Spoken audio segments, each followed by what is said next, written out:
no dia do julgamento no TRF4, eu estava em Porto Alegre e um jornalista me convidou para fazer uma entrevista, uma conversa. Eu estava lançando um livro, que é o Feminismo em Comum. E eu fui para essa conversa com um jornalista que era uma pessoa que eu tinha muito respeito, até então, que sempre me chamou para conversar sobre meus livros, na Rádio Guaíba, e eu fui pega numa emboscada midiática. Eu tô sentada e de repente chega alguém e me dá um beijo no rosto, que é um ato de amizade, de carinho, muito comum, né, no Brasil. E eu olho, na hora que eu olho, eu pensei que fosse um aluno meu. Depois eu li mais um pouco, pensei, deve ser um estagiário da rádio, porque eu dei aula em Porto Alegre muito tempo. Então eu pensei, deve ser um ex-aluno meu, que agora, né, vem aqui. Eu fiquei assim por uns 15 segundos. E aí quando eu vi que o sujeito sentou, que eu entendi que era aquele do movimento Brasil Livre. E esse movimento é muito engraçado, porque eles vivem de fazer fake news. E, assim, começaram a espalhar, recortaram uma entrevista minha de 2015, isso aí 2018. Aí vai lá as guerrilhas midiáticas, os milicianos midiáticos, vão pra internet e começam a catar, buscar onde que eles podem fazer um recorte para mistificar. E aí eles vão num programa, numa entrevista que eu dei pro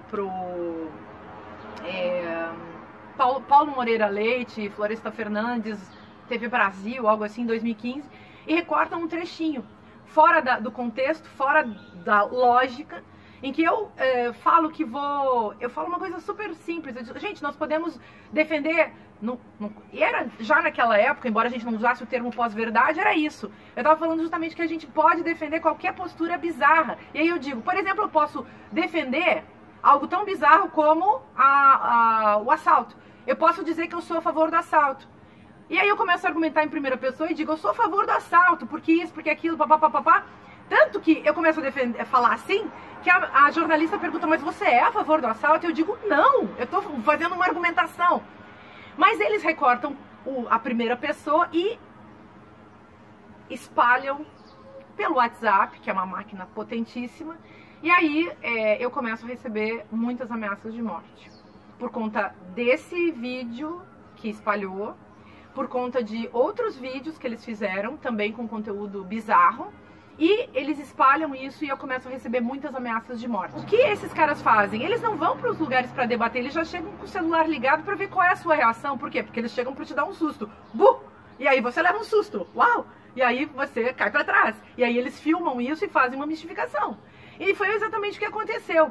Então eu não ia me prestar, porque eu já sei que eles fazem isso. E eu não ia me prestar a ser palanque. Eu não ia me prestar a ser alavanca, mas fui. Mesmo não me prestando. Por quê? Porque não interessa se você vai dizer, eu vou falar com você, ou eu não vou falar com você. De qualquer maneira, eles vão usar. Por isso é uma emboscada, é uma armadilha. Não interessa se a sua reação vai ser boa, vai ser ruim, vai ser chata, vai ser alegre, vai ser triste. Eles vão usar qualquer coisa que você faça para provocar escândalo na sociedade. Essa é a tática desses caras, para eles poderem ocupar o espaço público, o espaço do imaginário, o espaço das redes.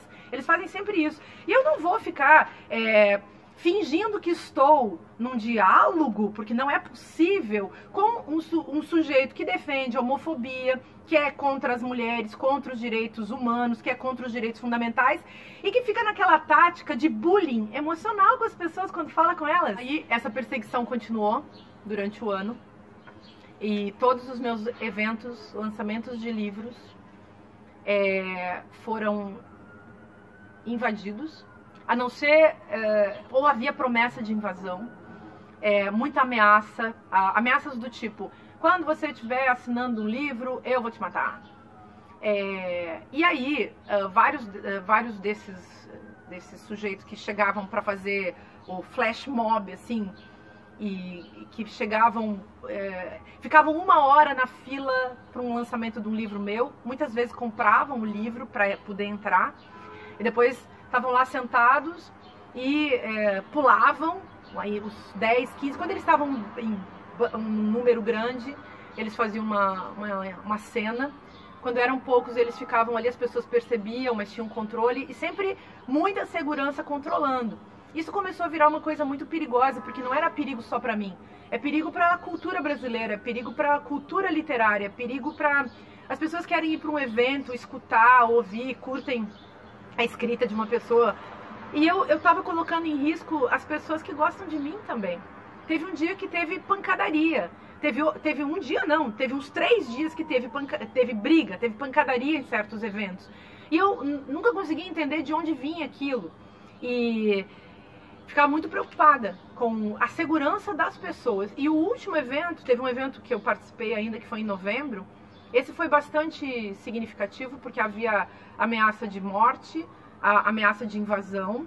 Havia uma página chamada Ela Não, no Facebook, da cidade de Maringá, que é uma cidade incrível, linda, maravilhosa, com 6 bibliotecas.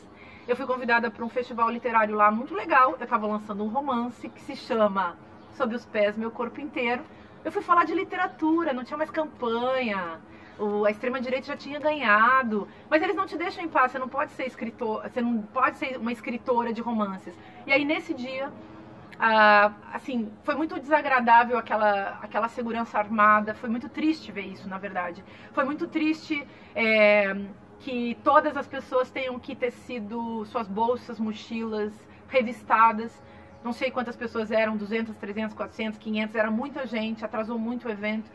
E ali teve um momento muito forte. Que aliás, a gente que é escritor vai para esses eventos, uma feira de livro, é seu tempo, é sua carreira, é sua vida. As feiras de livro pagam lá um cachezinho para escritor, é uma vida muito simples, não é um grande cachê. Mas naquele dia tinha o tal do cachê, eles estavam revoltados com o tal do cachê. Eu fui até lá também para doar o meu cachê para as bibliotecas. Eu cheguei lá, isso também era um ato muito importante para mim. Eu doei meu cachê para as bibliotecas públicas maravilhosas de Maringá comprarem livros de autoras mulheres brasileiras contemporâneas, minhas contemporâneas. Né? Fiquei muito feliz de ter feito esse gesto, e acho que foi um gesto generoso. É o meu pagamento, é o que eu dou em troca dessas pessoas que fazem maldade comigo, mas que eu também dei em troca, como agradecimento, às pessoas que fizeram tanta generosidade, tanta bondade comigo, que tiveram tanta gratidão, tanta expressão de amor para comigo em Maringá. Então teve muito ódio e teve muito amor, e eu fico do lado do amor. Mas foi um momento muito forte e eu comecei a me preocupar se todos os meus eventos, se cada vez que eu andar na rua, se essas ameaças que chegam por e-mail, essas ameaças que chegam pelas redes, essas ameaças que chegam no Zoom, essas ameaças que chegaram no meu telefone, se elas não forem só ameaças, num clima em que há um estímulo para a matança que vem de cima para baixo, então eu achei que não apenas para a minha própria segurança, mas para a segurança também das pessoas que andam comigo, que convivem comigo, que estão nesses eventos comigo, que era melhor eu sair do Brasil. E aí eu aceitei um convite de uma instituição que protege escritores perseguidos no mundo, e que é aqui nos Estados Unidos, e que é uma instituição inspirada na questão que envolveu Salman Rushdie há muitos anos, quando ele escreveu versos satânicos. E, quer dizer, a percepção dos grandes poderosos sobre a periculosidade da literatura, a literatura como sendo uma ameaça ao autoritarismo, porque a literatura é aberta, a literatura produz esclarecimento, produz sensibilidade, uma sensibilidade melhor elaborada, né?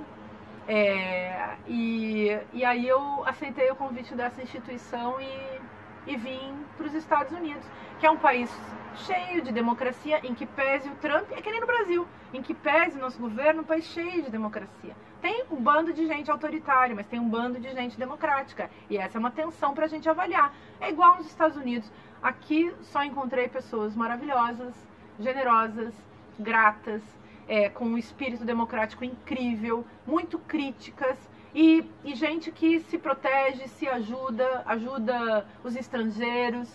Então, os Estados Unidos, nesse sentido, apesar do Trump, é um país que tem uma densidade democrática muito mais forte, evidentemente, do que o Brasil. E é óbvio que os Estados Unidos têm toda uma... Como Estado, né, e como governo, tem toda uma responsabilidade em cima do que acontece com a América Latina em termos de ditaduras.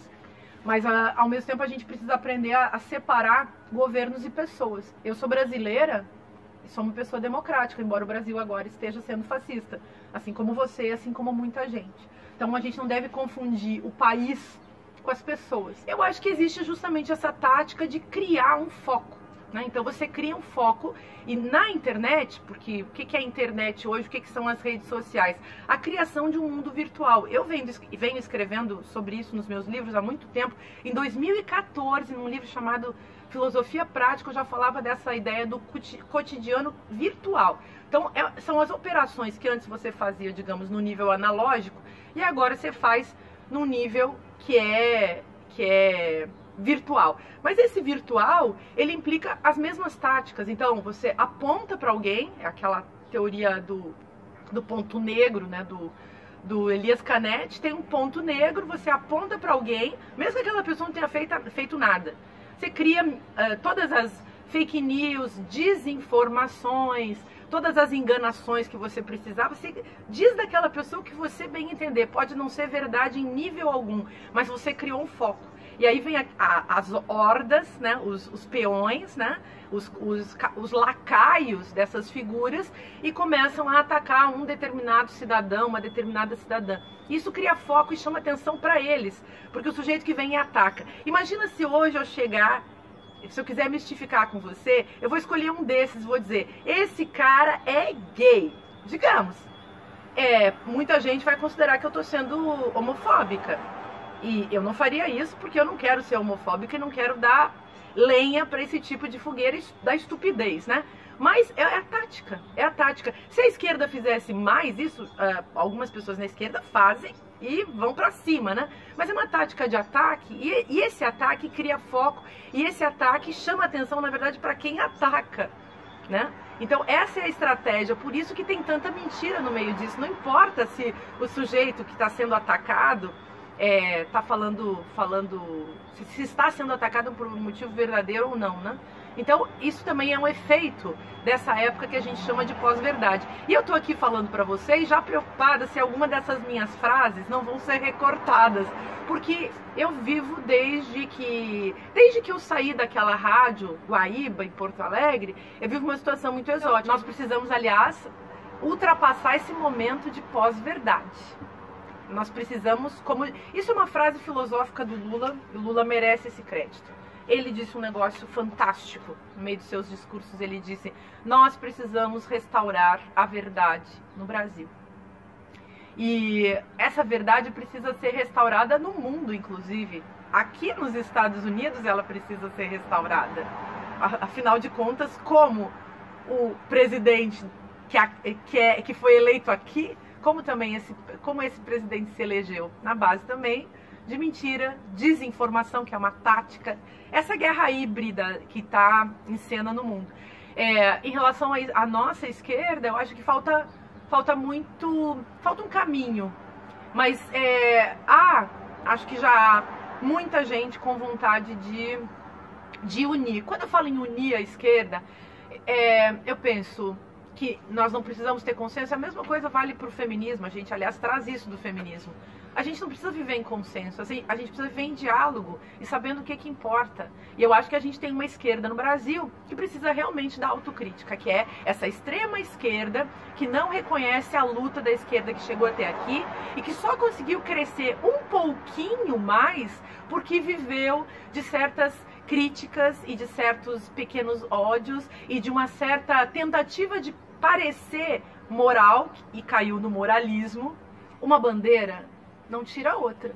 A gente tem que aprender a trazer as nossas bandeiras todas. E eu acho que Lula livre é uma bandeira inevitável. Essa bandeira está dada. Não se trata de escolher essa bandeira. Essa bandeira está dada. Ela é expressa, ela está na sensibilidade, na mentalidade. E Lula, cidadão, como cidadão, pensando o cidadão, o avô que teve seu neto morto dessa maneira, que está preso dessa maneira, que teve seu irmão morto, teve sua mulher morta daquela maneira. Quer dizer, um homem que, como cidadão, é um Jó. Quem conhece Bíblia lembrará de Jó. Lula está sendo Jó. Eu tenho absoluta certeza de que Lula é inocente. Eu e muita gente que, inclusive, a gente imagina que seja contra ele. Mas assim, todo mundo sabe que Lula é inocente. E a sua inocência está sendo provada na prática concreta. Quem acredita no simbólico e acredita em alguma religião também sabe que ele é inocente. Quem é cristão sabe que ele é inocente. Quem é cristão e tem um pingo de cristianismo na cabeça sabe que ele está sendo Jó, que ele está sendo essa figura.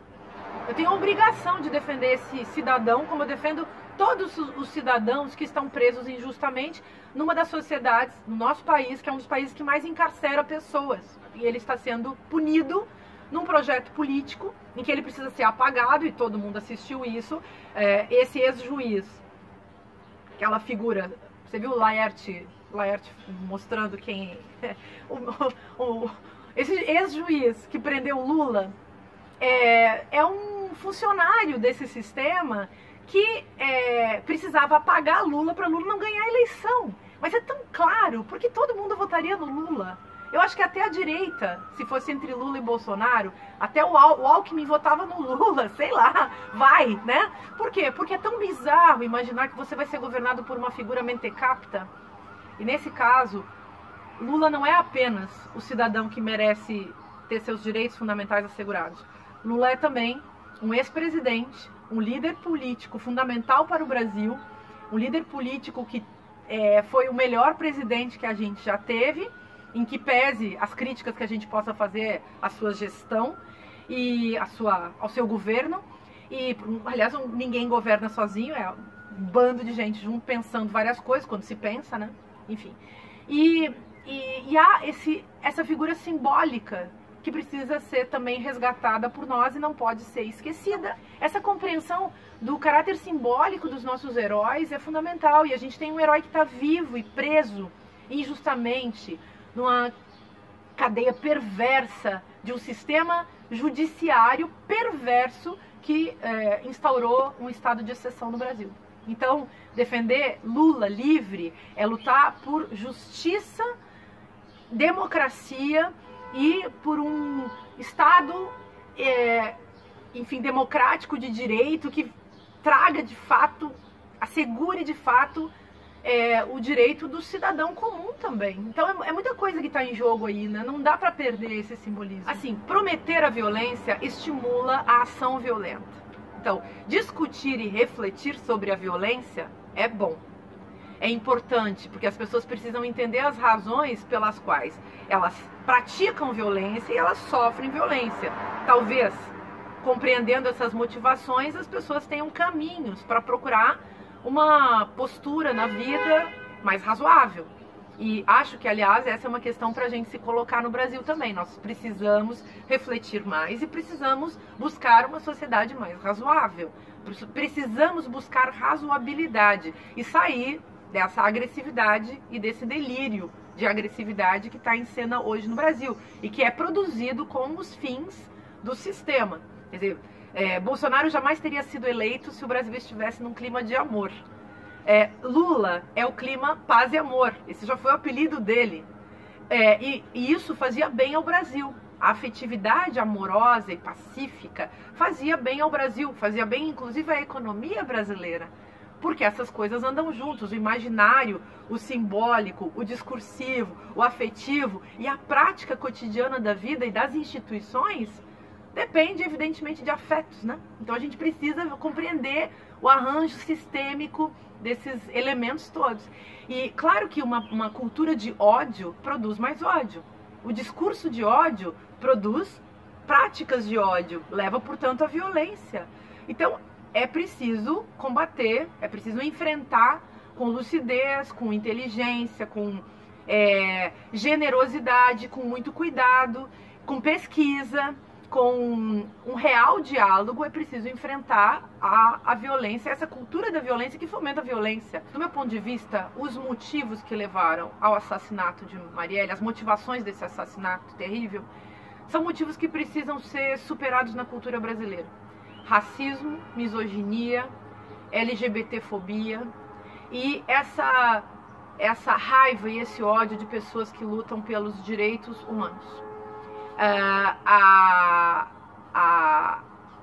O ódio que há também pelas classes exploradas e aviltadas, que faz parte, anda junto com o racismo e com a misoginia, que no feminismo a gente discute em termos de interseccionalidade, esse é o termo que o feminismo usa.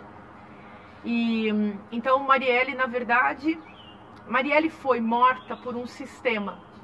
E esse sistema, ele se concretiza no Brasil, ele se torna efetivo no Brasil nesse arranjo que envolve políticos, milícias, policiais e cidadãos comuns que vivem justamente num arranjo. É um sistema mafioso que tem no Brasil. Eu acho que esses cidadãos não imaginavam a importância simbólica de Marielle. Vamos falar simbolicamente. Marielle era o nosso sonho. Bolsonaro, que eu uso aqui como um termo genérico, é o genérico dessa política degenerada no Brasil, porque é uma política degenerada. Marielle era o nosso sonho. Bolsonaro é o nosso pesadelo. Marielle era uma promessa luminosa de política, porque Marielle era a pessoa mais bonita, mais generosa, mais amiga, mais decente com todo mundo, bacana todo tempo, honesta no seu discurso, na sua prática, que aprendeu a fazer política na vida real, concreta. Marielle era uma figura impressionante. Eu chamava Marielle de governadora, presidenta, eu sempre dizia prefeita. Eu sempre tratava ela assim porque para mim ela era gigante. Ela é gigante. E mesmo assassinada dessa maneira, a tentativa de apagá-la, o espírito de Marielle é tão gigantesco que ela continua presente. Então, é maravilhoso isso que tá acontecendo agora, dessas manifestações em que pese a tragédia política, a tragédia interior, a tragédia do Brasil, a tragédia com a morte dela. A morte de Marielle é o pior momento desse pesadelo que a gente está vivendo, e é muito doloroso conviver com essa ausência, mas ao mesmo tempo é tão bonito a gente ver as pessoas se agarrando no simbolismo espiritual de Marielle. Espiritual não estou querendo dizer no sentido só religioso, não. Eu quero falar no sentido cultural. Realmente um grande símbolo de tudo aquilo que a gente esperava da luta política no Brasil. É mulher, negra, lésbica, mãe, filha, generosa, amigona, participante, linda, alegre, e ela era altiva. E esses homens brancos, canalhas, que mandaram matar, ou ficam rasgando placa com o nome dela, assim, são pessoas vis, são pessoas vazias, e são pessoas que vão ser superadas, porque o Brasil é mais bonito, é melhor do que isso.